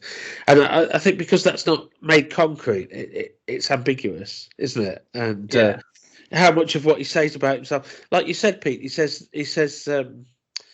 Collie says in his narration, doesn't he, about to think that I'm stupid or I'm fed up. People treat me like I'm stupid or I'm mad, but I'm not. But is he? I mean, well, I are any of us? Yeah, I thought that ending where you were alluding to sort of thing where we find out what it's all an act. I didn't think it was an act. I thought there was a secret, because there's a voiceover section just before he turns around and goes, "Hey, this is easy to do," sort of thing, where he says, I've got to force her hand into the only way that'll save her. Yeah. And so he's, you know, this is and obviously the action of someone who's thought this through and is, you know, has planned this quite well. He's not stupid, as he says. We may think of him as that way sort of thing, but he's not. So he knows that he has to act a certain way and do a certain thing to provoke her into taking the action she needs to do to save herself. And so I don't believe for an instant that he actually is faking it. I think he just is what he is, and he knows that she might believe that and go that. That was my reading of the ending. Yeah, because there's the realization, isn't there, of his eyes as he sort of dies. And what does he say when he shoots her? It's like, well played or something, or you have to do that. you didn't have a choice or something like that. Yeah. You did the right thing. Major spoiler alert there, I think. Well, yeah, I think we just have to maybe put an announcement at the beginning, sort of thing, that there will be spoilers. But yeah, I think this is the whole crux of it, sort of thing, in that because there's parts of the plot that, you know, like I said, sort of thing, with that don't make a lot of sense in regards to the knowledge that we have. Like, why does Bruce Dern get shot? Why is this guy just shooting in the middle of a public space outside of an airport? It's like, it seems very, you know, we get this sort of earlier sequence in the bar where they're very angry with each other, but this is the guy who served him at Thingy and who Rachel Ward seems to know quite well. On the beginning sequence. So there's these connections between these characters, sort of thing, and it felt like the barman, I don't know, it just seemed, is this other guy now? Is it? It's like, it seemed a strange sort of, you know, like, and I get sort of thing that we're supposed to see the film from, you know, Collie's point of view, and so all the things we see are all happen around him. But then again, we know so little of him. It's kind of hard to fill those blanks in. There's that. But again, you know, I don't know. Sorry, Eddie, but again, that's sort of the existentialism of Thompson, isn't it? Perhaps that people are judged by their actions, not necessarily by their intentions or their interiority. That the only thing that you can evidence is people's behaviour, isn't it? And it's quite an interesting debate, that, I think, is, you know, the extent to which, when people behave in a certain way and claim certain motivations. I don't want to get too much into what's sort of going on in the world right now, but you can never really know or understand those motivations. All you can evidence or judge people on is what they do. There's that great line, isn't it, in The Wild Bunch, Sam Peckinpah's The Wild Bunch, where the guys hold up the bank at the start, and the bank clerk or the bank manager says, it's not what you intended to do that I don't like, it's what you did that I don't like. And he says that to one of his staff, doesn't he? I think, as the Wild Bunch come in and hold the bank up, and that's kind of this existential theme that bubbles underneath Thompson's work. And you see it in another example of neo-noir is an early example is possibly Assault on Precinct 13, you know, that John Carpenter film. And that's very existential, I think. I mean, in terms of the setting, it's very indeterminate. I've read an article in the Chicago Tribune from when the film was first released that suggested that it was set in the 50s when the book was written. And there is that, it feels very period, but there's also some modern touches, and it's hard to determine when it's set, I think. Whether it's supposed to be set in the present day or in the past, in the 50s. Is that a sort of, as you know, a consequence of the book being written in the 50s and the film being made in the 90s? Obviously, there's... I think, you know, again, there's like a floating sort of insignificance to the setting and stuff, and probably with the time not being really determinate as well, sort of fits with that. You know, just the empty streets, you know, the straight sort of crossroad small town in America. You know, there's thousands and thousands of them everywhere in America, and you know, this story that's sort of playing out until it hits the news or whatever. There's no significance. If this was happening in a city or something, then you know, we'd know that everything. You know, they're doing this crime in amongst sort of society, and it would have these sort of ripple effects and consequence. But really, it's just these sort of insignificant characters in an insignificant place that are just bumbling about, and you know, we'll see what happens if they do anything at all. Yeah. The other thing I noticed as well, sort of thing, was when they first go to her house, was how much dust was on the road. It's a small touch sort of thing, but just before they turn in, sort of thing, it's like this road has barely been used. It's like, you know, no one comes out here, and it's the same when the doctor comes to see him, sort of thing, and then drives off. He drives off for, you know, quite a while, sort of thing, off into the distance, if I remember rightly. If I remember seeing that shot. So this is not a, you know, well-travelled area, sort of thing. No. Absolutely. And there's Rachel Ward just existing in this house. You know, she makes sort of allusion to, we used to come to this dance once a week. Yeah. You know, nothing, you know, I don't know. Nothing seems to. Yeah, I mean, it's a bit like Psycho, isn't it? That the motel has to be in a place where these things that are happening could almost go unnoticed. You know, the fact that this guy's been killing these people. Spoilers on Psycho. Ironically, I don't know if this is a thing with neo-noir sort of thing. It's just the lack of police. Aside from the ending, when all the police turn up. Well, such as in life, isn't it? That. Yeah, it's just so it's funny sort of thing that all these, you know, he goes around punching people, doing these things, but nobody wants to involve the police. Like even when they kidnap the boy sort of thing, and they say we're going to get the money, they don't want to bring the police in. There's this reticence to sort of engage with any kind of law enforcement or anything, or authority or anything. And I think that's maybe sort of typical of that area. I don't know, but it's an interesting setting. I think it's just an open space in it for these characters to sort of drift through. I mean, as you said, as you said, AD, there's sort of echoes of the opening of Paris, Texas, isn't there, when hugely, yeah. And the desert setting's established very immediately. It was photographed in Mecca, California, a place called Mecca in California, and it's a place with a very distinctive look. Because in the 30s, some local businessmen imported Middle Eastern palm trees to the area, and you see those in a number of shots. And it's quite close to Palm Springs and Rancho Mirage, which are quite touristy places. But you get the sense that Mecca is off the beaten track. Mecca is off the beaten track in this, and it's an area that was known for its dates. It produced dates, and a lot of the date pickers were sort of very working class people. A lot of them were Mexicans and so on. One of the film's key locations, in fact, was one of these date farms that was made to look deliberately run down. And David Brisbane, who was the production designer, described it as and I like this phrase, and this is a quote from him, a desert rat world. And I think that's a lovely phrase, I think. And I think what you see with that is an intention there to show, to set the story in a space that the protagonist's lives are in faded surroundings, not quite squalor, but something close to it. These are surroundings that speak of faded glory, that sort of it ties in with Collie's status as a former prize fighter. And as you mentioned, the climax as well, that when the police appear at the end, that cop at the end immediately recognises Collie, doesn't he? He says, "Oh, I'm Kevin, the kid Collie." I remember, you're the boxer. You know, that's what I mean by how people seem to know him, and there seems to be like. Because my original thought was, we have two thoughts sort of thing about watching my partner, and her thought was that he was actually the dead husband. He was actually he was actually her husband who could no longer remember through taking, problems with the psychiatric hospital and obviously taking pummeling during boxing. The other thing I thought was that her husband was the boxer he'd killed. Yeah, that's interesting. Yeah.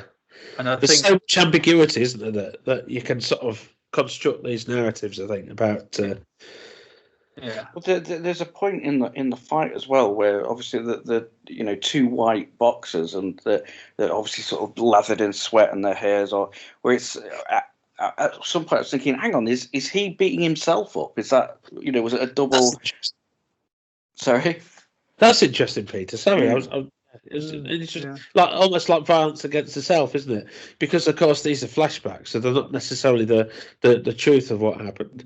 I was saying about the location was about the date farm was there's a clear sense of contrast with that, with the privilege of the family that Uncle Bud, the family of the child that Uncle Bud plots to abduct. So there's sort of juxtaposition of the haves and the have-nots, isn't there? This sort of faded.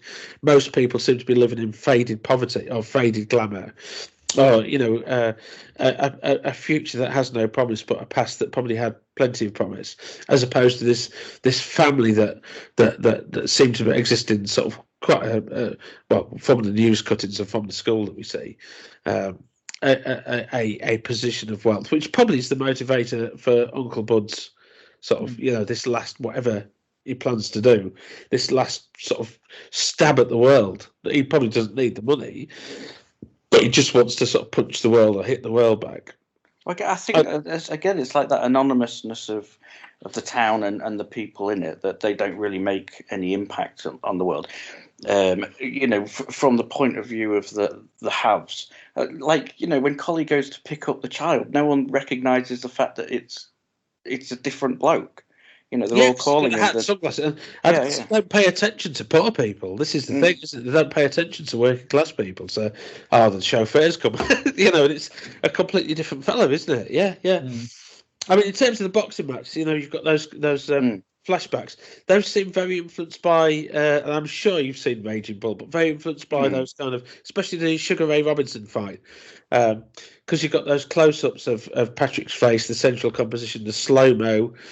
The camera flashes sound like dragons' roars, don't they, on the audio track? Distortion. Very expressionistic, very similar to those boxing matches in Raging Bull. I remember seeing that on the big screen about sort of 20 years ago, and that's an incredible experience. And accompanied by Collie's sort of declarations, I wonder where I'll be tomorrow, always comes back the same with the roar of the crowd, that one wildly shrieking voice. He's punching his brains out. It's murder. It's murder. And you don't need to see that. Just the words are enough. He's punching his brains out. What a disturbing image that is.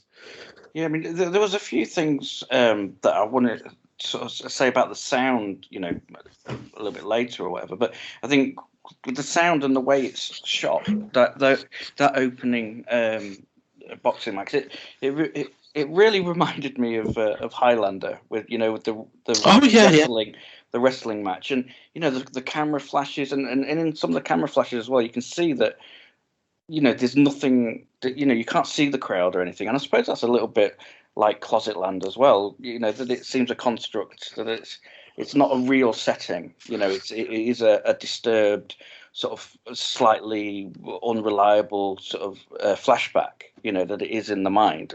Yeah, it's a mental sort of space, isn't it, rather than a physical story space. I mean, it reminds us how many classic films noir focus on boxing or boxers. You've got films like The Setup. One of my favourites, Robert Rosson's Body and Soul, which was written by Abraham Polonsky. That's got that great line in it, where the boxer played by John Garfield's told by his mother, "Fight for something, not for money," and that's something that sort of I'm constantly reminded of that line. I think that's such an incredible line. I think I've taken that as a motto. Well, funnily enough, we watched Creed 2 last night, and sort of 5 minutes in, and I'm like, I have seen this, but Rocky, that's his mantra to Creed as well. What are you fighting for? You got to fight for something. I mean, exactly. It's not a great film, but I mean, it echoes for me because I don't sort of get too much off track, but I like these films noir about boxing and neo-noir about boxing because my grandfather was a boxer in the army in the Second World War, and he sort of carried that through afterwards. His father, my great-grandfather, was a boxer as well. He was in the Black Watch in the First World War. He was at the Somme. And a few other unpleasant battles, where the Scots were sent over the wall with the kilts and sabres, facing machine guns. But he came back in the 20s in the Depression, thanks to Winston Churchill, this guy that everybody celebrates that sort of drove the working classes into poverty, thanks to that business with the gold standard in 25. And he fed his family, he put food on the table by bare knuckle boxing, illegally underground in the 20s and the 30s. That was the thing that he did. He worked on the docks. He was a stevedore, but he helped to sustain his family by bare knuckle boxing. So sort of stories about boxing sort of appeal to me in that sense, because it's a recognisable, these stories that I grew up with from a great grandfather and from a grandfather about sort of boxing, and sort of boxing being an art as well, and that's why that line speaks to me in Body and Soul, fight for something, not for money. About boxing being an art, not necessarily just a means of sort of as it is today. Not for everybody, but the perception of boxing is that it's kind of a sort of a money making sport, isn't it? A bit like football and so on and so forth. And anyway, that's a bigger debate. But what I like about Patric's performance, I think, is that at that point he's a handsome lad. I think it's fair to say. He's got this sort of pretty boy persona, but he expresses that punchiness. I think he's got that slack jaw, that shambling gait, and that under the brow stare. And because of that, people underestimate it. They see him as slightly stupid. And the line that I was struggling to remember earlier was he says to Faye, "I want to correct the erroneous impression you seem to have about me. See, I'm not all stupid. I may appear to be, but I'm not." But is he? I mean, well, not stupid, but mad or sort of mentally unstable, I should say. Yeah, because at the end, when he's saying this thing of it being an act and thing, then it all brings all that together, doesn't it? The perception versus the reality and what it is. Exactly, yeah, and I think we see the majority of the film through Collie's eyes, his suspicious eyes. Every conversation seems like a trap. They explode into violence at the start in Bert's bar. He lashes out at the bartender, leans over and strikes him. He's certainly needled in Bert's bar at the start, but his reaction is kind of over the top, isn't it? That moment of violence kind of speaks so much of the character. That when he's needled verbally, he leans over the bar and sort of punches the bar. And again, we don't see this. We hear there's kind of I can't remember. I'd have to check, but it sounds like the sound of the flash guns on the cameras, doesn't it? I think when he leans over and strikes the bartender, sucker punches him because he's not expecting it. And then later, you used that phrase earlier, Pete, about verbal sparring. And then I've got that in my notes. Later in the film, there's this verbal sparring between Collie, Bud, and Faye, and those words are just as violent as the physical violence. This is one of the things that I used to talk a lot about to students about. You know, we used to do a module on censorship. Was that violence isn't just physical? Verbal violence, can be more harmful, more toxic, more unpleasant in many ways. The words have the impact of body blows, is what I've put in my notes, and I like that. When Collie punches Doc in the heart, some of those words have the same impact, don't they? Verbal fisticuffs. And I think there's no relationship in the film that doesn't have ambiguity. And Collie says near the start, after he meets Faye in Bert's bar, he says, "She was kind to me one minute, then needling me the next. Seemed to depend on how she felt, and how she felt depended on how much wine she had in her." And again, it sort of ties in with this sort of theme of alcoholism in Thompson's work, and how people's characters change when they drink, or maybe they become more mercurial, and that's actually getting to the core of who they are, if you know what I mean. Does that make sense? Yeah. So we've mentioned earlier, Collie's got this get out clause for every awkward situation. This is this story about Jack Billingsley, but it never seems to work. And that crops up again and again, doesn't it? It starts in the bar at the beginning and then at the airport during the film's climax. Tries to get out of any situation. I'm waiting for my friend Jack Billingsley. So there's a sense of duplicity, but Collie's not good at that. But Bud and Faye and some of the other characters are, aren't they? They are good at sort of manipulating. They are convincing, you would say, in sort of manipulating and lying. I suppose that's the thing about the end, then, isn't it? That he tries to put across the idea that he's been manipulating everyone from the start, hasn't he? Whether that's true or not. Exactly. Yeah. Through the voiceover at the end. Yeah. And he tries to present himself as a convincing fabricator of truth, let's say. But he's unreliable from the start to the audience, isn't he? And I think this goes back to what you were saying, AD, about how that backstory, if you like, is hinted at, but it's never sort of confirmed for us. And we don't know how much of it is true, how much of it is untrue, how much of it is a deliberate fabrication, how much of it is delusion. There's this sense of cross and double cross. You've got Collie at the heart of the story, who narrates and who much of the film is focalised to. He's deeply unreliable. As he says, all you've got to do is pick a guy who's a little bit off and throw him a curve. And that line I keep quoting, but I love it. But none of them trust the others. I mean, Collie says to Bud at one point, "Faye doesn't trust me, and I don't trust her. We both don't trust you." And it's a very much a dog-eat-dog world, isn't it, I think, in this sense. Yeah. But what about that relationship that Collie has with Faye? I mean, I don't know how either of you feel about that. I don't know. I think it just felt like I think it followed a typical arc of one of these films. That's what I felt. I felt you could see where it was going. You could see what was going to happen. I think that's one of my big issues with the film is that there's no surprises. It just follows. At the end, I turned to my partner and I went, "It's another one of them." And I think that was my biggest thing with it. It didn't. The thing what it didn't do was throw a curve. Line sort of thing. It's very just down the line. You know, these characters you kind of know, like I said at the very beginning. You know, bad things happen. We know that's going to happen. It's a neo-noir. This is, these characters will never.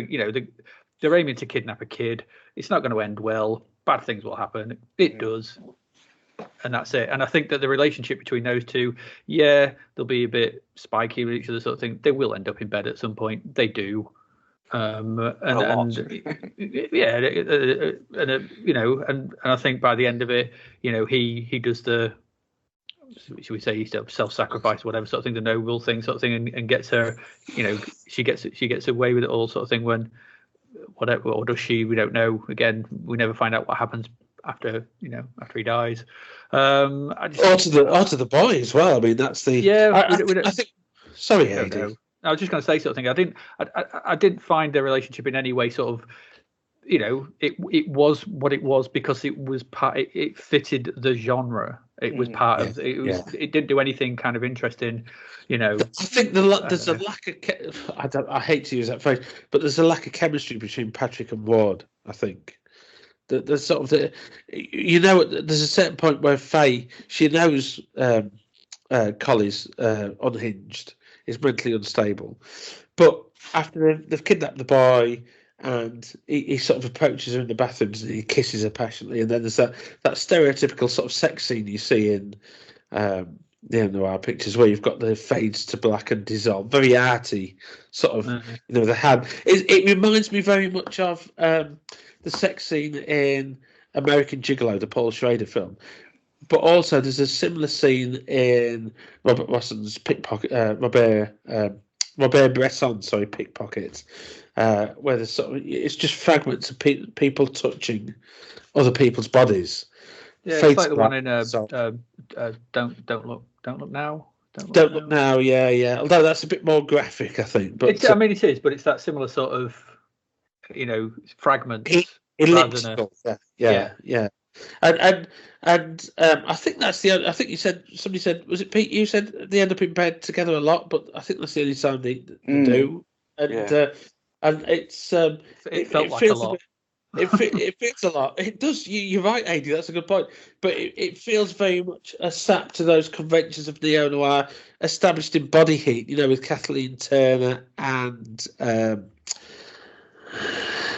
William Hurt and Body Heat. But you've got to have these quite. I don't want to get too graphic about it, but semi-explicit sex scenes. Basic Instinct, of course, a bit later. Paul Verhoeven's Basic Instinct, says the guy that wrote his PhD on American films. Bound, the Wachowskis' Bound. I love that film with Gina Gershon and. Jennifer Tilly or Meg Tilly, I was getting those two mixed up.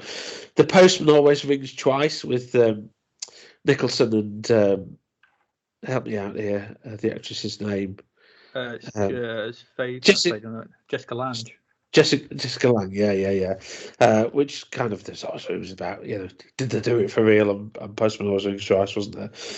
The Getaway with Baldwin and Basinger. It feels very much like a sex scene that's sort of crowbarred into there because neo-noir has to have it. Yeah. I think it was quite interesting though because it's clearly not a normal relationship, and it's like because they do it a lot after one time after the other. Like they've got to thrash it out. They've got to have that physical relationship all at once. But it's slightly creepy because Collie's not all there. He's very childlike, and Faye is a widow, And he's sort of there's this symbolic killing of the father with Doc Goldman. I don't know. I find it quite sort of. Maybe I'm looking at this in the wrong way, but I find it a bit odd, a bit exploitative. And I find it odd that Faye reacts to his kisses. Sort of, she's in the bathroom, and she sort of, she reacts in a what's the word? A reciprocal way. Yeah. From my point of view, I mean, I I enjoyed the film. I think that it's a good film, but I think my initial reaction, I think, it felt to me like another one of them. I don't think there was, I think it looks nice and I like the setting and everything, but I don't think the leads carry it particularly well. Yeah. Well, I think that sort of bore through what I thought about it, because I thought a film that gets under your skin in the first 30 minutes, but after that tense, that the promise of tension and the promise of something else, it seemed a bit flat after that, and I think it may be like what you were saying, AD, that it descends into another one of those, maybe, that because like I mean I haven't sort of talked about the sound element, but I think the sound's really effective for that first, for the first bit of it. But by the end, even that increasing use of the pulse soundtrack that works. So the heartbeat, the heartbeat at the beginning. Yeah. I think by the end, it still felt lifeless and stiff. By the end of it, that we just weren't necessarily engaged, whether it was through the chemistry between the leads or the familiarity of knowing how it's going to play out. I think the differentness of the first half hour didn't play through to the end. Yeah. I mean, I was thinking as I head towards the end, I think I'd say that Bud's sort of sells the abduction as a victimless crime. He says you wouldn't have to hurt anyone. It's just a case of putting pressure on people who have more money than they know what to do with, which kind of consolidates what was said earlier about kind of Bud's ambiguous motivation. It seems just like a lashing out at the world. He's shocked when Collie pulls off the kidnapping. He says, "I've got to hand it to you. I don't know another guy in the country who tried it the way you did and get away with it." And that's when Collie delivers that line that I keep quoting: "All you got to do is pick yourself, guys, a little bit off and throw him a curve." And Bud says in response to it, "I know exactly what you mean. You hold the short end of that stick for so long, and you're going to want to start swinging it." And I think that sort of gets at the heart of the motivations of many of these characters. And I think what appeals to me, I think in many ways, is that weird sort of nebulous shifting power dynamic between Bud and Collie, Faye's in the centre, and much of the story's it's very locked down, very appropriate to the times that we live in. Think about how much of that middle portion of the film takes place in the claustrophobic confines of the house. And that's emphasised through the photography. I mean, I watched this again on the projector, and when I did, I noticed how much there was juxtaposition in terms of colour. Baby blue, the walls are all very baby blue, but there's very sort of strong red ornaments in the background of scenes. So there's strange lockdown nature of the story, but there's so much visual tension that expresses itself in these verbal fisticuffs, which is a phrase that you introduced there, Peter. There's no happy endings, as we've said. I think the sort of the point of it is that fatalistic sort of dynamic of film noir. The New York Magazine review said it was about three losers stewing in their own juice, which kind of story of my life, that is. And it it captures the fatalism of Thompson's work quite well in that sense. But what I like about it is the feverishness, and I think the ambiguity of it. There's some elements that don't quite work for me. Like I said, I'm not entirely sure, and I don't think it's a bad performance. But I'm not entirely sure that the casting of Rachel Ward works. I think in the context of the film, I don't think she delivers a bad performance. I just think the casting decision was a little bit sort of off there. I mean, that's kind of my summing up, if you like. other than what I'll sort of leave you with that final voiceover or quote from it, where Collie says, "It's funny how sometimes things aren't true. Funny how sometimes things that aren't true are more true than the truth," which I think is, after a lot of what we've said, is kind of a good summation of the film's themes in many ways. You know, what we've talked about, existentialism and sort of how characters determined through action rather than sort of motive or intention. You know, funny how sometimes things that aren't true are more true than the truth. Don't get the wrong idea about me, Collie. We just met. I don't have any ideas yet.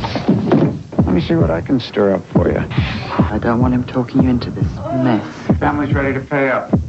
Don't hurt me. They just want the boy back. Now, Patric! Wake up, Collie. Faye doesn't trust me, and I don't trust her. We both don't trust you. After Dark, my sweet. Rated Starts R. Friday, August 24th, the Plaza Theatre, Chelsea Cinema, and the